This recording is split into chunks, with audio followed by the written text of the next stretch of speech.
que pase lo que tenga que pasar. Hola a todos, nosotros somos Timo y ya pueden escuchar Vino Rosé. Los queremos.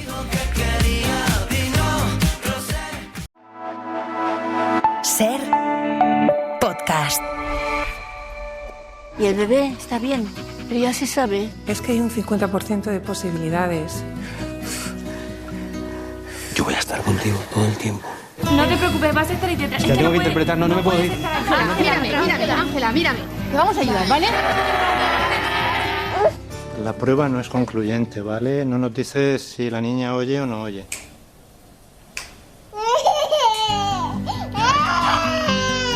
¿No ves que está llorando?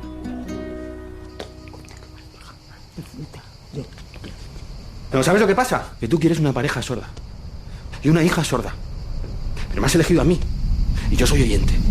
Papi, papi, tienes algo que no tiene nadie. El cine en la Ser con Pepa Blanes. Cuando me miras la boca se me corta el aire. Hemos sacado de Murcia a Eva Libertad y a Miriam Garlo. ¿Qué tal? ¿Cómo estáis? Muy bien, muy contenta. Muy bien, muy contenta de estar aquí. Y de Barcelona, Álvaro Cervantes. ¿Qué tal? Muy bien, muy contento también de estar aquí. Y por el otro lado de la mesa tenemos a Raúl y Lidia, que nos van a ayudar con la traducción en lengua de signos. Muchísimas gracias por venir a la SER. Bueno, gracias a los 5. La verdad es que nos hace mucha ilusión, sobre todo después de los premios en Málaga. No sé, vamos a empezar por ahí.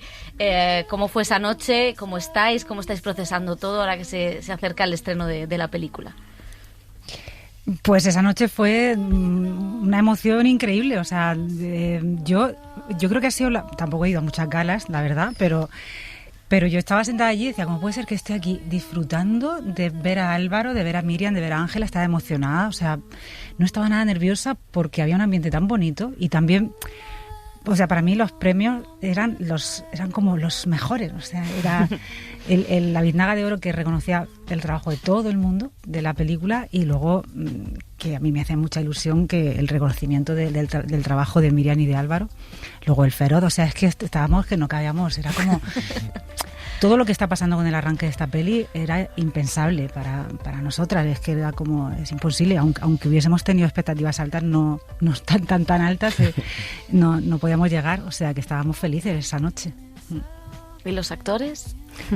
Para mí lo más importante y por bonito fue que el premio fuese compartido con Ángela Cervantes. Porque es una actriz que yo antes he estado, digamos, siguiendo, la he usado como referente como forma de interpretación, me gusta mucho y de repente pues comparto un premio con ella. Para mí eso ha sido lo mejor, porque yo todavía no estoy preparada para un premio para mí, pero si es compartido, sí, eso ha sido muy bonito, es como...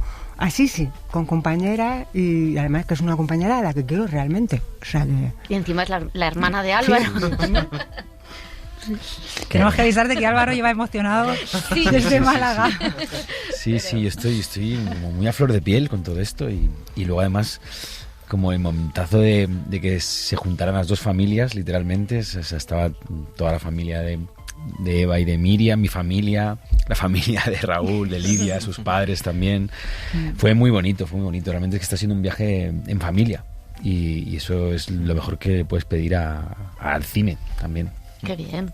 Vamos a empezar a hablar de Sorda por el inicio del proceso, ¿no? Por ese corto, que es un poco el germen de este largometraje. ¿En qué momento vosotras entendéis aquí hay temas que ahondar? Queremos hablar más de la pareja, de la maternidad, de todos los temas que atraviesan esta película, que son muchos. Pues cuando hicimos el corto no pensamos en hacer un largo, lo concebimos como pieza única. Pero lo que pasó fue que justo al terminar el rodaje, por una parte, el combo Miriam, o sea, el trabajar con Miriam a mí me encantó, o sea, fue como yo quiero seguir por aquí y Miriam también se quedó con esa sensación.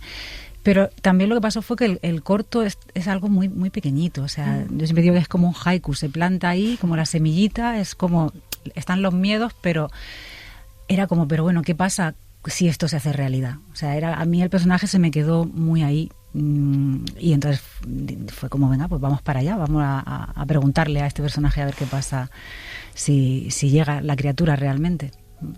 y entonces empezáis a plantear la idea de la maternidad, que es uno de los ejes. Está la relación de pareja, que ahora hablamos, pero otro de los ejes es la maternidad.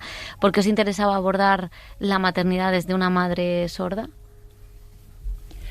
Pues es que además cuando hicimos el corto, la mayoría del público nos preguntaba, pero es que yo quiero saber más, o sea, necesito saber la historia, cómo continúa, y si es madre, cómo lo va a hacer. Entonces esa curiosidad es la que yo creo que originó, digamos, la iniciativa para adentrarnos en el largo y disfrutar de tener 1 hora y media para profundizar y detallar mucho más todas las situaciones que suponen una maternidad.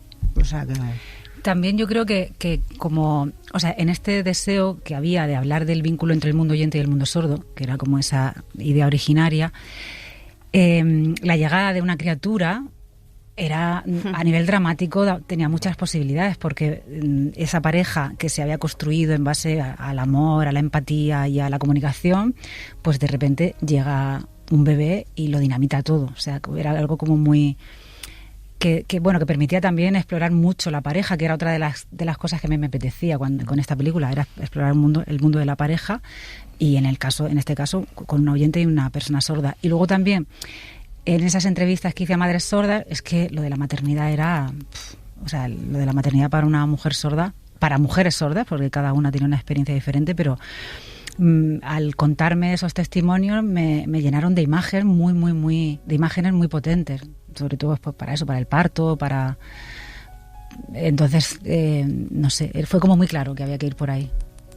Y decía Álvaro, ¿no? Esta película, todo el amor que te está trayendo y lo bonito que está siendo, y no es nada fácil construir esa relación amorosa de pareja que tienen ellos, porque no está manida en cómo lo trata, no tiene tic machistas que lo hemos visto en otras películas o en otras historias, sino que hay algo como muy bonito, muy real, muy honesto en esa cómo se trabaja también esa relación tan bonita de pareja, tan sana. Estaba escrita en el guión, está muy bien escrito para mí, y entonces pues yo creo que eso ya es una base fundamental para luego después profundizar y imaginar, ¿no? Conjuntamente. Y yo creo que se trabaja con tiempo. Hemos tenido un tiempo precioso para que se fuera cociendo a fuego lento, y hemos ido trabajando en un año de preparación, pues nos hemos ido encontrando y hemos ido pues construyendo esa pareja, ¿no? Y viendo también pues las adversidades a las que se tuvieron que enfrentar en los inicios, pero que fueron sorteando con éxito hasta que llega pues la criatura, y como decía Eva, pues empiezan las fricciones, ¿no? Y a mí lo que más me interesa de la película es que, más allá de la sordera, creo que la identificación es a muchos niveles, sí. y que la sordera es una gran forma de extremar, ¿no?, las dificultades de una pareja y las diferencias que en cualquier pareja hay, porque al final cada uno es cada uno y tiene su propio universo, y en un momento dado otro las diferencias aparecen, ¿no? Y aparecen las posibles tensiones, ¿no?, en el camino de una pareja, más allá incluso de la maternidad, ¿no?, o la paternidad. Y eso me encanta. O sea, estamos viendo cómo se genera mucho diálogo después de la película. Y hay otra cosa muy importante en el guión, y es que los personajes no son de una pieza, o sea, nos caen bien, pero también hacen cosas que no nos gustan, a veces nos identificamos, a veces no, a veces dices, pero ¿por qué le has dicho esto? ¿Por qué has hecho lo otro? Quiero decir, el construirlos así, esto tampoco es fácil, porque es darle a tus personajes una cara B que a veces, pues no sé si tendemos siempre al buenismo. No sé cómo ha sido escribirlo, y también para vosotros el tener unos personajes que juegan, con los que poder jugar tanto, ¿no? Pues el escribirlo, o sea, sí que hubo algo muy consciente a la hora de hacer, sobre todo al personaje de Ángela, que no por el hecho de que fuese sorda, tenía que ser una sorda ejemplar. Y a mí me gusta cuando los personajes meten la pata, son ambivalentes, o sea, como que están muy vivos y me parece mucho más interesante así. Entonces con Ángela lo que sí que me pasaba era que en algunos laboratorios de guión, algunas de los feedbacks que me daban era: cuidado porque Ángela puede caer mal, me decían. Y yo decía, muy bien, pues que caiga mal, o sea, es que ¿cuál es el problema? Y comprobé algo que sigue pasando ahora, cuando después de ver la peli algunos feedbacks son como, joder, ella me ha puesto pero, con lo bueno que es él. Y entonces es como, fíjate que los personajes femeninos, cuando son buenas, no generan debate. Pero si son hay malas. cuando hay algo que ya tal, entonces ya de repente son malas. Y con los personajes masculinos pasa justo al contrario. O sea, potencian, o sea, valoran mucho lo bueno que es, cuando en realidad, bueno, porque está... no suele ser habitual en la vida real. Bueno, yo no sé, o sea, yo creo que también faltan referentes de masculinidad así, porque yo me he basado en Héctor, me he inspirado en parejas que he tenido masculinas, entonces es como yo he vivido esta masculinidad y existe, pero es verdad que hay como una sobrerepresentación de lo malo en la masculinidad, y que estaría genial. Yo tenía muy claro que quería que Héctor fuese así, que fuese como un referente que yo he vivido también, o sea, que no me lo he inventado, que es real. No sé cómo lo veis. Para mí interpretar a Ángela ha sido muy bonito, porque si a priori podía como tener un poco de juicio sobre su comportamiento o su forma de entender las cosas, es como que esa frase tan bonita que dice ponerse dentro de sus zapatos, pues al haber sentido todo lo que siente Ángela y haber tenido que transitar todos sus procesos y tal, eso me ha permitido estar muy cerca, estar dentro de ella o tenerla a ella dentro de mí. Entonces no la puedo juzgar. Entiendo todo su embarazo feliz, pero como luego hay una depresión posparto, o luego cómo empiezan las fisuras, cómo va cambiando de la burbuja de amor que tienen antes a, bueno, toda la problemática que se va abriendo después. Y todo eso me hace tenerle muchísimo cariño, mucha ternura. Y también creo que todo eso ha sido muy fácil y muy bonito, porque en la pareja con Héctor hemos tenido que ver que esa pareja, aunque se quiere mucho, necesitan trabajar para poder seguir juntas. Y me parece que ha sido lo que hablamos, que creo que ha sido muy inteligente poner al personaje masculino haciendo ese viaje de adaptación por amor, digamos, que no estamos acostumbradas y que ocurren también un poquito. Y que bueno, que sirva también como referente, y que aquellos que lo hacen se encuentren ahí, no se sientan solos, ¿no? Entonces, bueno, creo que se están manejando muchas cosas que hacen que haya mucha consistencia en esta relación. Bueno, y que tenía que haberla, además. O sea, que es una relación que es una relación complicada, es una relación mixta, y bueno, los espectadoras que vean la película pues van a ir descubriendo esa complejidad de esa pareja, ¿no? Porque a priori si no la tienes cerca, no tienes cerca referentes, no tienes ni idea de lo que significa.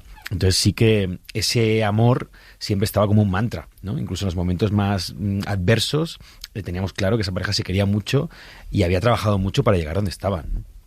Y luego es, como espectador, es muy gratificante también tener personajes que tengan luces y sombras, que tengan una complejidad, ¿no? Que se muevan en esos espacios donde tú hagas como público el viaje con el espectador.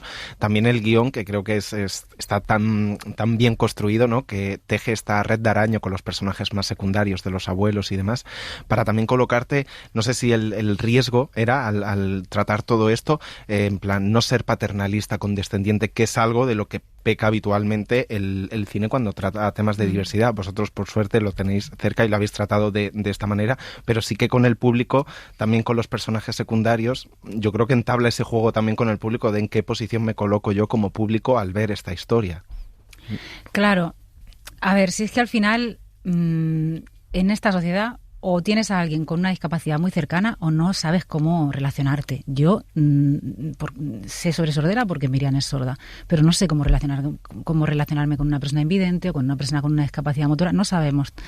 Entonces tampoco era cuestión ni de aleccionar, ni de culpar a nadie. Por ejemplo, el personaje de Elena Irureta, la madre, pues es esa madre que hace lo que puede, que probablemente en los años en los que Ángela era pequeña no la asesoraron bien, no supo, y ha hecho todo lo que ha podido, y entiendes la sordera de la hija desde un lugar que es como tradicional y convencional, pero que la hija, Ángela, está en otra ya y vive su sordera como una condición, o sea, como algo positivo, como yo no tengo una carencia, no tengo que arreglarme.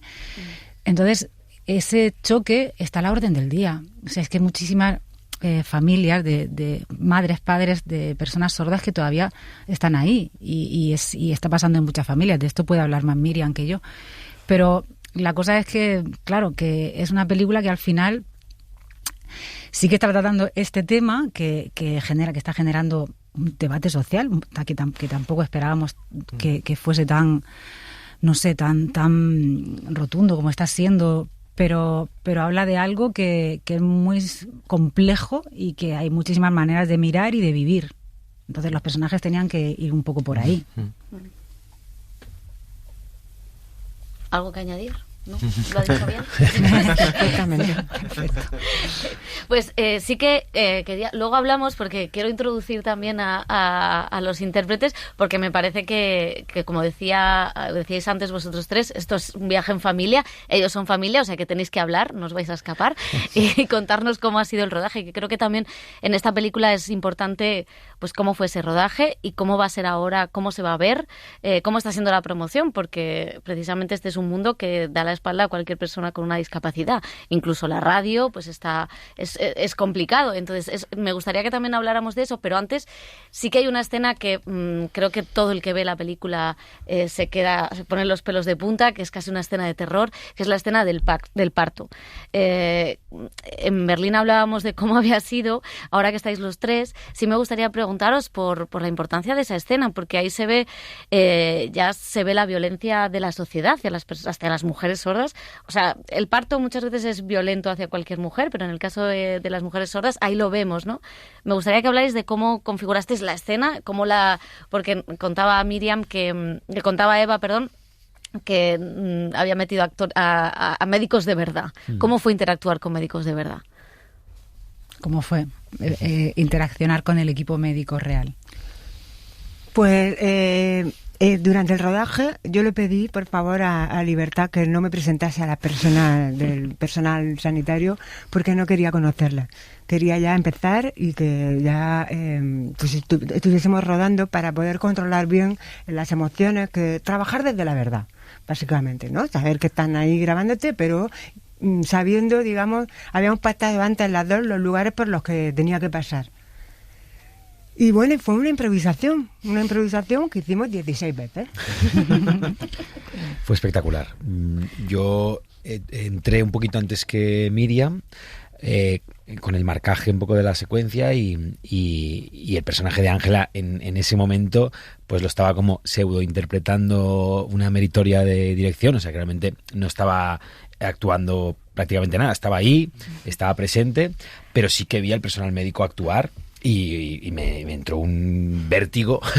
Yo no he sido padre, evidentemente no he presenciado un parto, pero siento como que he vivido un parto. Y ya ahí se me puso literalmente la carne de gallina, y luego ya cuando entró Miriam y atravesó todo lo que estaba atravesando, yo sentí que eso estaba siendo canal de tantos partos, de tantas mujeres sordas, que luego nos está llegando pues personas que lo han visto, sin ir más lejos. La madre de Lidia y de Raúl, que es sorda, igual que su pareja, que estuvo en Málaga y se impresionó mucho de ver la escena, porque ella ha pasado por eso 4 veces, son 4 hermanos, pues 4 partos con ese nivel de violencia y de desasosiego, ¿no? Sí, eso fue uno de los... O sea, en los testimonios, en estas entrevistas, yo vi claramente que el parto tenía que ser una de las secuencias de la película y dejé fuera experiencias mucho más duras que decidí no meter.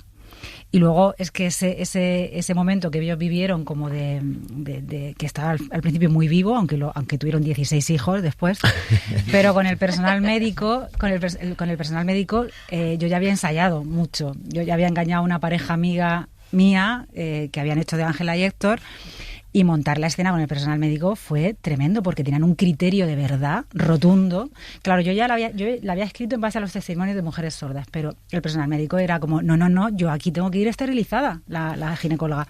No, pero yo ahora aquí me tengo que poner la bata. Entonces, montar la escena para que durase, creo que son 4 minutos lo que dura.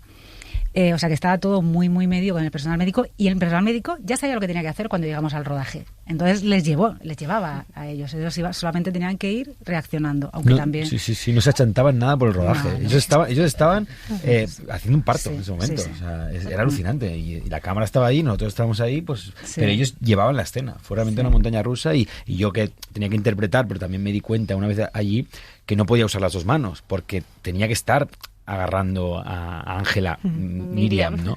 Y entonces era como, wow, ahora cómo signar este momento con una mano, ¿no? Y entonces, claro, no parábamos de descubrir cosas toma tras toma, ¿no? Y os queríamos preguntar también por las escenas pues de celebraciones en esa azotea, ¿no? Las comidas, los cumpleaños que se ven durante la película, porque hablábamos Pepa y yo de esta sociedad que grita tanto y escucha tan poco, como ves en esas escenas como esa comunicación o ese acercamiento, esa voluntad de acercarse al otro, ¿no?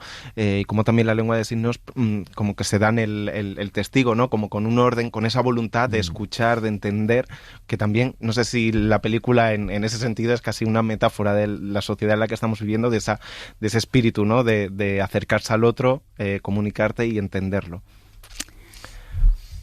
Sí, bueno, a ver, Miriam siempre dice que somos demasiado ruidosas las personas sordas, que hablamos demasiado, o sea que para decir una idea damos 1000 vueltas y que es desesperante.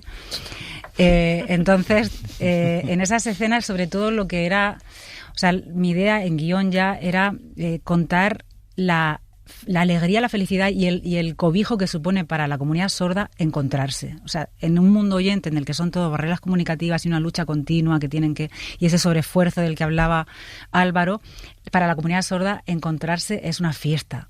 Y además hay chistes de la comunidad sorda sobre que para despedirse de las personas sordas pueden tardar 1 hora porque no quieren irse nunca, pero chistes de viñetas.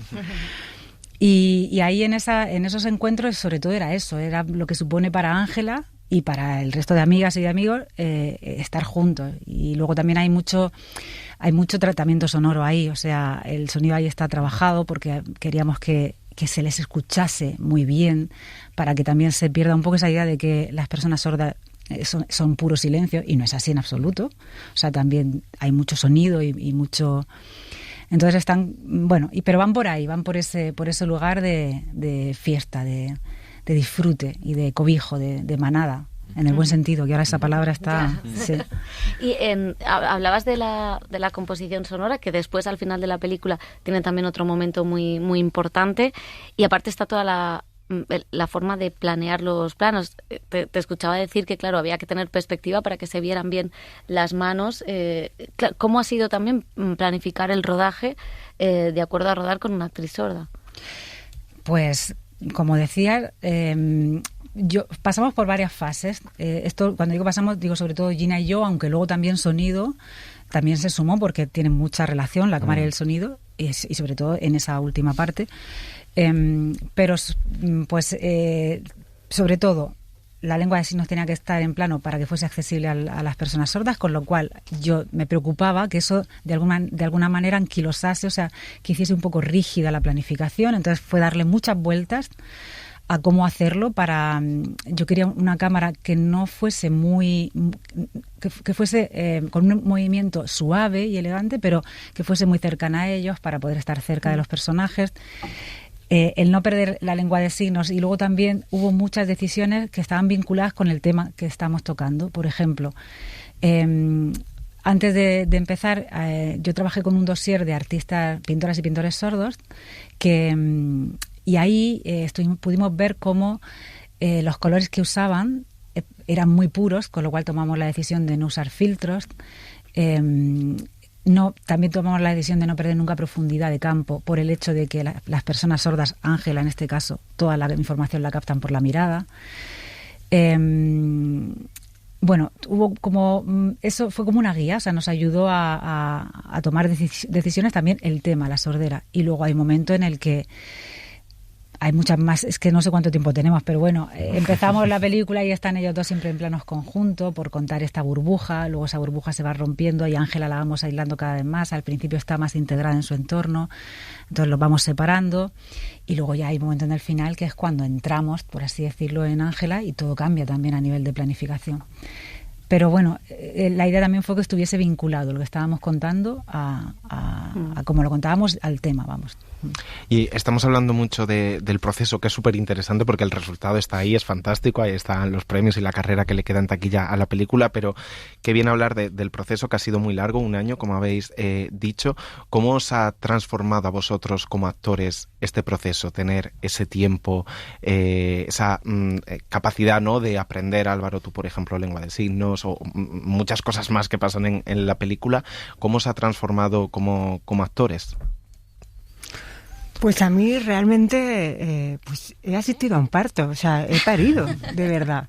Entonces, no es que de repente un personaje que es madre y ya tienes a la criatura ahí, ¿no? Es que he tenido que pasar por el proceso del embarazo, de que la forma de caminar tiene que cambiar, en fin, todo eso. Y yo, pues por una cuestión de...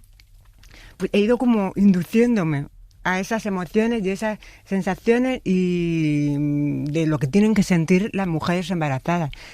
Y si eres sorda, pues con esa, además, dificultad añadida de las barreras comunicativas. Entonces, para mí, yo me llevo, pues eso, una idea bastante cercana de lo que debe ser parir y ser mamá de verdad. Yo me reafirmo en que la mejor manera de trabajar es desde el cariño, el cuidado, el amor y Eva, aparte de como directora, como guionista, creo que es una maestra en liderar un equipo desde ahí. Y he escuchado más veces decir, ¿no?, a actores y a directores, ¿no?, que al final lo que busca un actor, lo mejor que le puede pasar es que le quiera su director, su directora, ¿no? Y en este caso yo me he sentido muy, muy querido y me he sentido como partícipe, invitado a una familia, literal, y eso te da mucha confianza, ¿no? Igual que un padre, ¿no? Pues lo mejor que puede hacer es querer mucho a sus hijos para que sean personas con confianza, ¿no? Pues yo creo que como actor esta película me ha dado confianza porque el reto era grande, pero la producción me ha surtido de muchos recursos, ¿no? Entre ellos, como decíamos, ¿no?, pues estos hermanos maravillosos, los Díaz Cardiel, Alex, Alejandro, que es intérprete de Miriam y ha estado también junto con una compañera, Rocío, siendo intérpretes en rodaje y también coach, y todo un equipo maravilloso que ha estado muy, muy consciente de lo que estábamos contando. Entonces, yo creo que estas son las oportunidades que te hacen crecer, ¿no?, como persona y a la vez también como actor, ¿no?, la confianza. Y claro, para vosotros, igual os meto en un follón, si no queréis os corto después.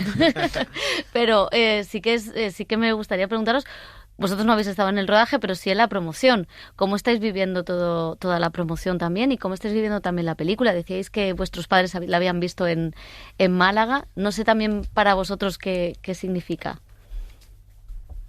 Bueno, pues para nosotros es un orgullo inmenso ser partícipes de esta película y la sentimos como nuestra, sobre todo por ver el principio de todo y cómo es el final, porque claro, después del rodaje sí que piensas cómo va a ser la película, el protagonismo que va a tener una persona sorda, que nunca ha habido una persona sorda como protagonista, y para nosotros que sea prioritario una persona sorda al mundo oyente. Para nosotros es un lujo y claro, pues todo el recibimiento, todas las críticas, todos los galardones que están ganando, para nosotros es un orgullo inmenso. Y ver a mis padres tan emocionados. Yo que sé, en el proceso Álvaro ha estado en casa con mis padres. La escena de la discusión con Ángela, mis padres han sido protagonistas, solo por el hecho de ver a Álvaro cómo lo hace.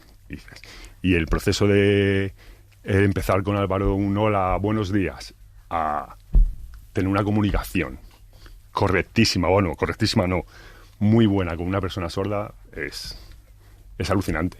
Y ya no solo Álvaro, sino todo el equipo de actores, tanto Elena Irureta como Joaquín Notario, que al final se lo han creído. Que dices, bueno, yo me puedo aprender el guión, y solo con eso me vale. Pues no, han querido conocer la cultura sorda, el mundo sordo y cómo sentirse padre de una persona sorda, padre oyente de una persona sorda también. Es un lujo. ¡Qué bien! Nos habéis emocionado a todos. Sí. Ahora a ver cómo sigo yo. Sí quería preguntarle a Miriam porque, claro, al final eres referente, aunque haya muchas maneras de vivir la sordera, pero sí que vas a ser referente para muchas chicas y muchos chicos que quieran ser actrices. No solo chicos o chicas sordas, sino para mucha gente. No sé cómo vives esta responsabilidad de saber que vas a ser referente para mucha gente. Pues con tranquilidad. No, pues es que yo siempre digo que referente de la comunidad sorda o de las mujeres sordas, yo pues no soy, porque soy representativa. Representativa sí, porque la comunidad sorda es muy diversa, entonces yo soy una mujer sorda más, pero yo he tenido una experiencia concreta, es mi sordedad. Y hay tantas formas de sordedad como personas sordas en el mundo, ¿no? Entonces, en ese sentido me quito la presión así, diciendo, bueno, yo soy así, pues eso, nací oyente, a los 7 años perdí la audición, no he aprendido lengua de signos hasta los 30, en fin. Cada una lleva su camino y este es el mío. Entonces, en ese sentido, la responsabilidad, pues, me la quito así. Pero lo de que en el futuro esta película se vea mucho y que sea un personaje querido, sí que es muy bonito saberlo. Y lo importante es que ojalá que surjan más personajes sordas y sordos y que cuenten sus experiencias y que sea algo de alguna manera normalizado, que haya en series un personaje sordo, que en fin, que sea algo que no sea tan puntual y tan insólito y exótico, sino más normal. Y también entiendo que es importante que como se va a estrenar esta película, la película también ayude a que las salas de cine, los teatros, que debería estar por ley, ¿no?, sean accesibles a toda la gente. Decía Miriam en Berlín, ¿no?, lo frustrante un poco que era no poder acceder al tiempo que todo el mundo, por ejemplo, a ver las películas de los Goya en cines y esperar hasta que estén en plataformas. No sé si habéis tenido alguna en este tiempo, ¿no?, de respuesta de la gente de cómo se va a estrenar esta película accesible, de un cambio o las salas de cine o algún tipo de feedback en ese sentido. Todavía no, porque no se ha estrenado. O sea, sí que en los coloquios con el público en los preestrenos sí que estamos encontrando por parte de la comunidad sorda una reacción, claro, como muy positiva, y hay mucha gente que nos escribe por Instagram. A mí me escribe mucha gente sorda diciendo, oye, pero yo en el cine, pero la van a poner en el cine, y es como, sí, pero de verdad, porque no llevan subtítulos, y es como, no, esta lleva subtítulos, era una condición, si no la película no se hacía, si no hubiese sido un fracaso, que no hubiese estado entera subtitulada. Y luego había un temor también, más por parte de producción, pero es que a ver, el público oyente, este esfuerzo que tiene que hacer en leerla, y yo era como, bueno, por una vez que sea el público oyente quien hace el esfuerzo, y tampoco va a ser para tanto. Y luego no ha habido nadie, pero ni nuestra tía que no va nunca al cine y tal, que haya dicho, oye, que me he perdido algo, o qué rollo tener que... No es para tanto, la gente está mucho más preparada y es más sensible si le pones cuando hay algo desconocido. El problema es ese, es que hay falta de información, pero si se lo pones delante, la gente está teniendo una reacción, el público oyente está teniendo una reacción increíble de sí, vamos, y lo de los subtítulos es lo de menos. O sea, que son de repente, la gente dice, a ver, es que está en mi pueblo, está en mi ciudad, o sea, hay personas sordas cerca y nunca lo he mirado. Entonces, no sé, el tema de la accesibilidad en cines tiene que ser algo ya tan básico que esperemos que si sirve para que se cumpla la ley, para empezar. Que se cumpla la ley. Es un derecho, o sea, no estamos pidiendo un lujo, una apetencia que se me acaba de ocurrir, sino que tenemos que vivir. Total. No vamos a terminar, pero sí que os quiero dar las gracias porque habéis hecho una película de Murcia, o sea, en Murcia, con la huerta murciana, con la luz del Mediterráneo. Yo soy de cerca, un sitio un poco más feo, pero me alegro que también es una cosa bonita que tiene la película, que sale un poco de los lugares comunes Madrid-Barcelona, ¿no? Sí, eso junto con la accesibilidad era otra condición sine qua non para hacer la película cuando... O sea, queríamos hacerla en Murcia, era como... Las dos hemos vivido mucho tiempo fuera y ahora a mí me apetece rodar en Murcia y contar esos territorios que son los que a mí me tocan, porque está lleno de territorios, o sea, hay muchos lugares que están emocionalmente muy vinculados, pero además que no se ha contado nunca ese lugar y es como vamos a salir también un poco. Entonces... Cuando entró la productora Catalanas, hubo un poco de, oye, si nos movemos a Cataluña puede que sea más barato o puede que sea más fácil o que se consiga más financiación allí. Y fue como, da igual, o sea, nos quedamos en Murcia, que además estamos viviendo un momento, por fin, ahora un poco dulce o comparado con lo que había, bastante dulce, porque empieza a haber una industria, ya hay ayudas al cine, entonces hay un montón de cineastas, de compañeros que están allí empezando a crear sus proyectos y espero que en unos años haya una industria murciana del cine como corresponde, como nos merecemos. Pues muchísimas gracias a los 5. Ha sido un placer conoceros. Muchísimas gracias. Muchas gracias. Todo enorme.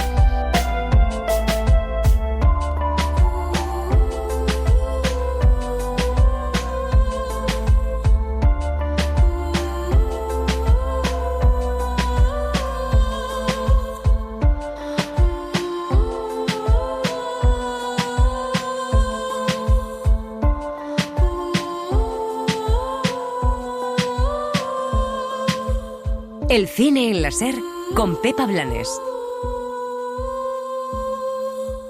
Para no perderte ningún episodio, síguenos en la aplicación o la web de la SER, Podium Podcast o tu plataforma de audio favorita.